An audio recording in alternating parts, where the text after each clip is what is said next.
Vatandaşlar, hürmetli vatandaşlar, bugünkü leksiyalarına başlayımız. Leksiyada sadaqacı Rosa Washington'da sözleyimiz. Bugünkü saat 2020 yıl 2. ayının 29. günü. Haftaki Şembe. Vaziyet doğrusudur bir kelime vatandaş. Tınıgıllati yani 27. günü, yakı 28. günü Aralık'ta. Şarkı vakti Şam'da demokratik hareketin başlamçısı, yetekçisi ve başka yollar bilen yani ayıplangan asasta, aşındaqda ayıplangan asasta Lijiyin efendini kol aldı Kompartiya. Yani 3 nefer kişi mesela yani birisi Lijiyor'un dediğin demokratik adam 3 nefer kişi kolga elindi. Bu da orada Hıpin efendi bugünkü haberde ne dediyse bununla Amerika Koşmuş Ştatları hükümeti kişilik hukuk karkıtı kullanışı mümkün. Dedi Lici yeni ötken yılı 7. aylarda o değil mi? Şangay yana Hong Kong'dan gelip Amerika'da devlet rehberleri Nancy Pelosi hanım, Mao'nun devletin Mao'nun prezident Mike Pence Katarlı erbaplar bilen görüşken idi. Bugün Kompartiya Liji'ni kolga aldı. Onun diken ondan Gobingo diyen idi. 29. günü devir bölgüç bir iş buldu dedi. Bugün Latin bir torbiti de yakı bir katımlık sözlügen not kılı dedi ki emminla üzerlerini tutubilirler dedi. Men degen iş yüz vermedi dedi.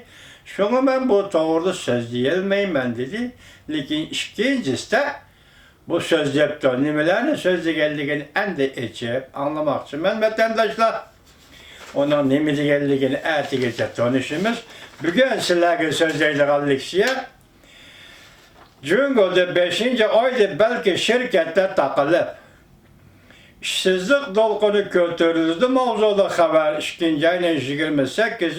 günü Maliye'ye soğuk nazar torbitili ilan kılındı haber. Bundan başlar. Yeni tiplik virüs vaziyetinin nöbeti nurgun şirketlerden nakbol obrotu 3 ay mı bardaşlık verilmeydi. Bu gepni ötkendi Govingo'yu degen bir Maliye'ye soğuk nazar torbiti davatıdır. Dudu degenlik 4. ayının ahırı yetip gelgende emgekni asli keltürgen şirketlerde nakbol hayzenip boludu. Devletinin soğurta kapalite bolgandı mı, maaşla azaytıp tarkası mı, hiç demege dal bolalmaydı o degenlikte. İş kalgan ahırkı yol şirketlere takaş yoludur.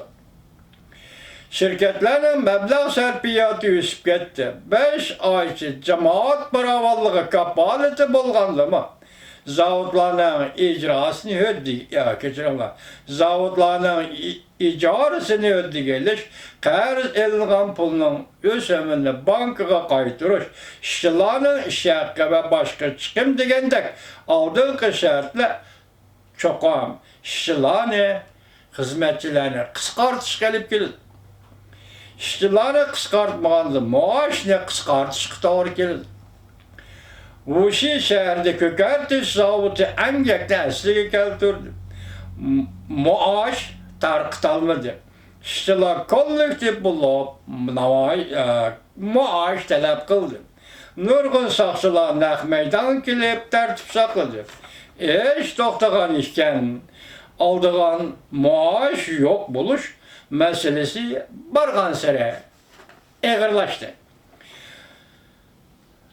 Virüs bilen, hazırlıkta tarqılıvatkan virüs bilen birlikte cemiyetin muqimliqiga bu hal təhdid elip gel.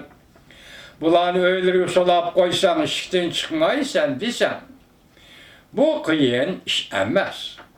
Lakin kişilere maaş verilmesen, yani kişilerle öğlen çıkmaysan desen, bu elbette kıyın iştir. Emgek nesli keltürüş tertip güçmüdür. Cungo Emgek Alaka Ministerliğinin ministeri mındak dedi. 2020 yıl, 2020 min otlara ve küçük tipçiki şirketlerle tekşürüş malumatı asaslanğanda aşkarlışça otur küçük şirketlerinin emgekini asli keltiriş önemi yukarı götürüldü. 30%'in eşlik ettiği değildi. Bu hükümet tarafından malumatı cuma. Rastını aytqanda bu salliq malumat bizni hayran kaldırdı. Çünkü emgekni normal asli keltiriş vaqtidan bir ay ötüp ketdi. Devlet işe çıkınla deb özlüksiz talawatıdır. Oylap yetmedik ki emgekni asli keltirgen bir kişi yok. Cungoda. Ötken heptide bazı ülke şehirler ümmetli elimi, küçükler hizmetli ve emgekli asli keltirişi 71% ki yettiği değildi. Bütün memlekette otur küçük şirketlerine emgekli asli keltiriş önemini oylaganda nime bolsa alazel 50%'in artık değişki buludu. 30% buluşunu kim oylagan? Bu nimeden direkt biri de yani 70%'den artık oturak küçük şirketler tehe işgal düşmedi Cungo'da degen gap. Belki Cungo'da oturak küçük şirketler 80% iş ornu bilen teminleydiğen şirketler idi. Şuna bu çağrı bu hiç hesaplaganda növbeti Cungo'da 60% emgek gücü yenila öylürüge solaklı degan söz. Növbeti nurgulluğun otur küçük şirketlerinin naq pulu 3 ay berdاشlık verilmeydi. 4. ayının ahırıgacha emgekni asliga keltirilmese pul hajlanıp boludu. Şirketlerin takılıp qilish dolqini rastıl yetip keladigan bolsa, bu şirketlerin en ahırki hayatlık gücü hayatlık gücü armiyasi tarmagon. Hayatlık gücü armiyasi tarmar bolgan boladı.